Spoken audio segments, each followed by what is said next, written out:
안녕하십니까. 글로벌 밀리터리 뉴스입니다. 찌라시를 본 적이 계신가요?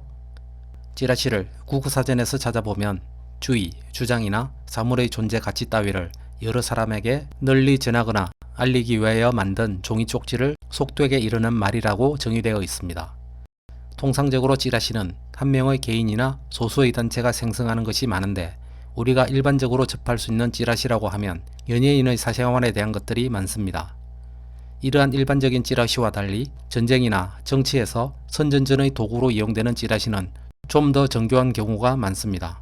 자신이 필요로 하는 목적을 달성하기 위해 허위의 내용을 퍼뜨리게 되는데, 그 방식이 놀랍습니다. 예를 들어 99개의 내용이 사실인데 반해 1개가 허위인 찌라시를 만듭니다.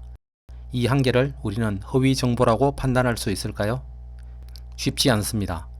99개가 사실인 만큼 나머지 1개도 사실로 받아들일 가능성이 매우 높습니다. 이것이 찌라시의 위험성입니다. 선전전, 심리전이 치열하게 전개되는 전쟁에서는 더욱 위험합니다.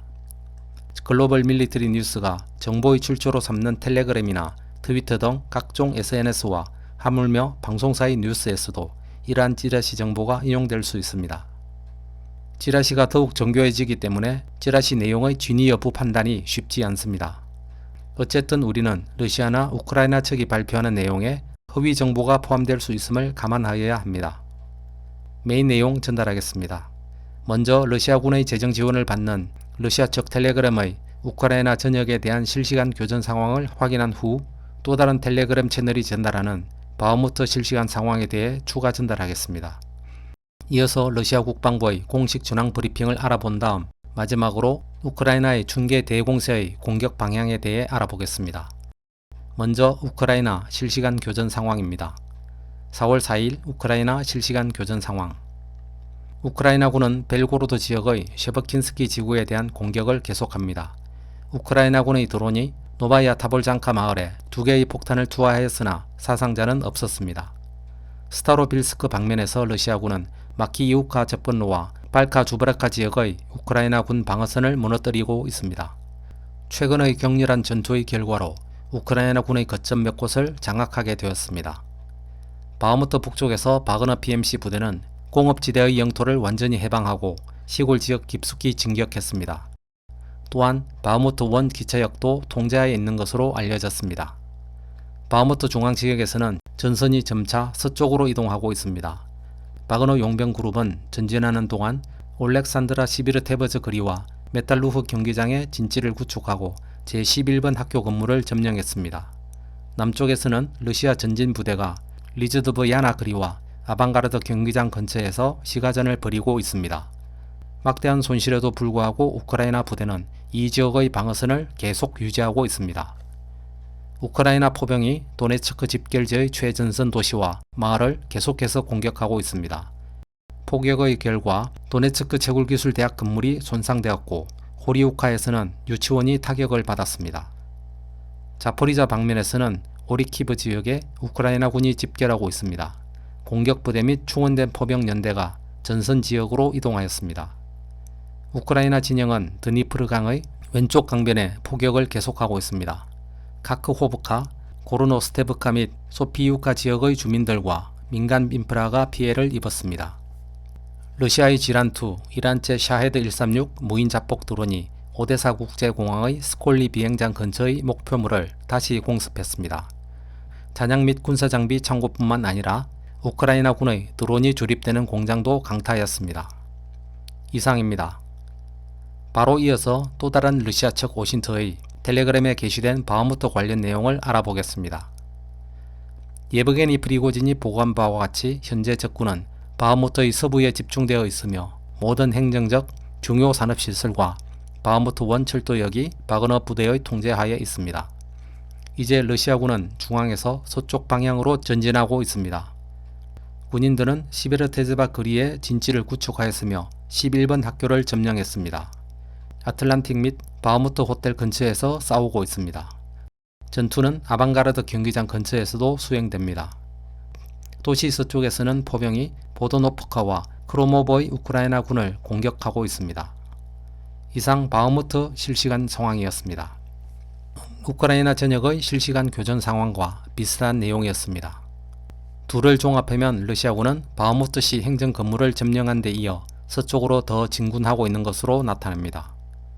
다음은 러시아 국방부의 공식 브리핑 전달입니다. 오늘은 원문 전체를 번역합니다. 러시아 국방부 특수군사작전 진행 상황 보고 2023년 4월 5일 쿠판스크 방면에서는 자파드 부대의 작전 전술 및 육군 항공과 포병이 하르키우주 허련이키우카, 팀코프카 및 루간스크주 스텔마키우카 인근의 우크라이나군에 화력 공격을 가했습니다.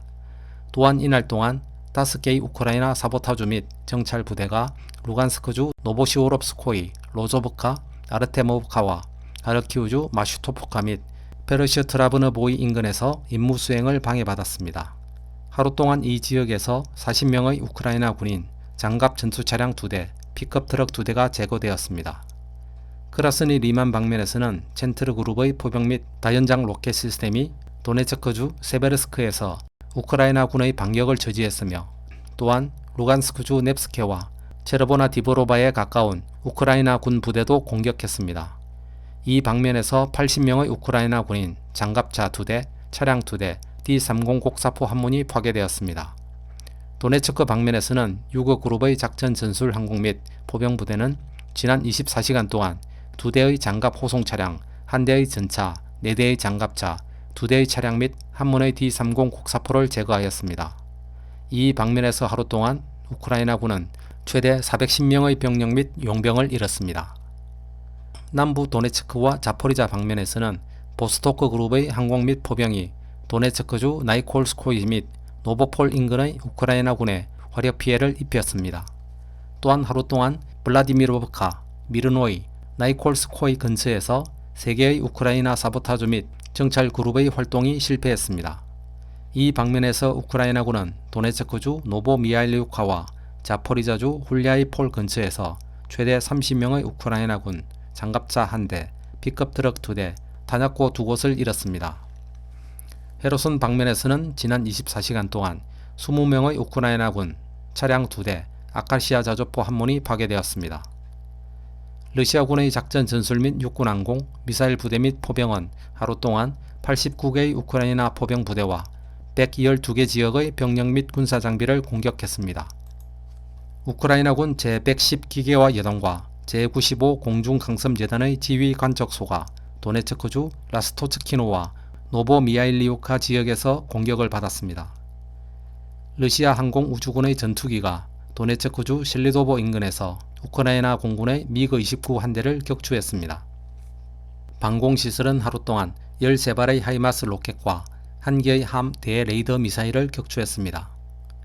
러시아 방공군은 22대의 우크라이나군 무인 항공기를 도네츠크주 노보셀로브카, 페트로브스코이, 베셀로이와 자포리자주 미르노이, 슈체르바키, 추바레브카, 헤르손주 벨리카 레페테카, 벨리키 비실록, 그리고 루간스크주 크레민나, 바르바로브카, 쿠드라쇼브카에서 요격하였습니다. 특수군사작전이 시작된 이래 우크라이나군은 항공기 406대, 헬리콥터 228대, 무인항공기 3673대, 방공미사일 시스템 415문, 전차 및 장갑차 8545대, MLRS 장착 전투차량 1078대, 야포 및 박격포 4504문, 특수군사차량 9302대를 잃었습니다. 이상 러시아 국방부 1일 전황 브리핑이었습니다. 앞의 내용을 정리하면 이날 하루 우크라이나군은 580명의 병력을 잃었습니다. 군사장비는 미그-29 전투기 1대를 잃었으며 무인기 22대, 전차 및 장갑차 11대, 야포 및 박격포 3문, 특수군사차량 10대를 잃었습니다. 헬리콥터, 방공미사일 시스템의 손실은 없습니다. 4월 5일은 최근 현황에 비해 우크라이나군의 손실이 매우 큰 것으로 집계되었습니다. 특히 도네츠크 방면의 항구대스만 410명의 병력 손실을 기록했는데 어제 우크라이나 전선 전체에서 400명의 손실을 입은 것에 비하면 꽤 큰 사상자 수입니다. 도네츠크 전선의 전투가 다시 격화됨을 간접적으로 알 수 있습니다. 우크라이나 무인기도 22대가 요격되었다고 발표했는데 최근의 추이에 비해 매우 많은 수입니다. 이날은 우크라이나가 무인기 공습을 꽤 많이 시도한 것으로 나타납니다. 전황 브리핑에 대한 설명은 여기서 마치겠습니다. 다음은 우크라이나의 중계 대공세의 공격 방향과 관련된 내용입니다. 그간 우크라이나군 지휘부와 서방 언론은 라스푸티차가 끝나는 시점에 우크라이나의 중계 대반격이 개시될 것이라고 언급 및 보도하여 왔습니다. 예브게니 프리고진 바그너 용병 그룹 대표도 우크라이나군의 대공세가 시작될 것이라면서 러시아 군부에 경보를 보낸 바 있습니다. 우크라이나의 대공세 시작 시점과 관련해서는 프리고진은 4월 초를 언급했으며 워싱턴 포스트 등 서방 언론은 우크라이나 관리의 말을 인용하여 4월 말에서 5월 초로 보도하였습니다. 춘계 대공세의 방향과 관련해서는 처음에는 우크라이나군 지휘부가 크리미아 반도가 목표라면서 우크라이나 남부가 그 방향이 될 것이라고 언급하였습니다. 시간이 흐르면서 러시아 측 오신트가 바흐무트스 쪽의 인근 도시 차소프야로에 대규모 병력이 결집되는 것을 언급하면서 도네츠크 방향이 공세의 주 공격 방향이 될 것으로 예상하였습니다. 이 와중에 예브게니 프리고진은 우크라이나 전선의 북부인 벨고로드 쪽이 될 것이라는 예상을 하였습니다. 그런데 최근에는 자포리자와 헤르손 남부를 춘계 대공세의 방향으로 예상하게 하는 러시아 측 오신트들의 정보가 올라오고 있습니다. 특히 오늘자 러시아 텔레그램의 실시간 교전 상황에서도 자포리자주 오리키브에 대규모의 우크라이나 병력이 집결하고 있다고 전하는 등 우크라이나 남부가 그 공세 방향으로 지목되고 있습니다. 최근의 러시아 측 오신트의 정보는 미국의 막사 테크놀로지가 제공하는 상용 위성의 영상 분석을 통한 내용이라 신빙성을 더해줍니다. 과연 우크라이나의 대공세는 전개될 것이며 전개된다면 언제, 그 방향은 어디일까요? 혹시 우크라이나의 춘계 대공세 계획이 미국 측의 찌라시 심리전은 아닐까요? 궁금해집니다. 오늘 글로벌 밀리터리 뉴스가 준비한 영상은 여기까지입니다. 그럼 오늘도 행복한 하루 보내십시오. 감사합니다.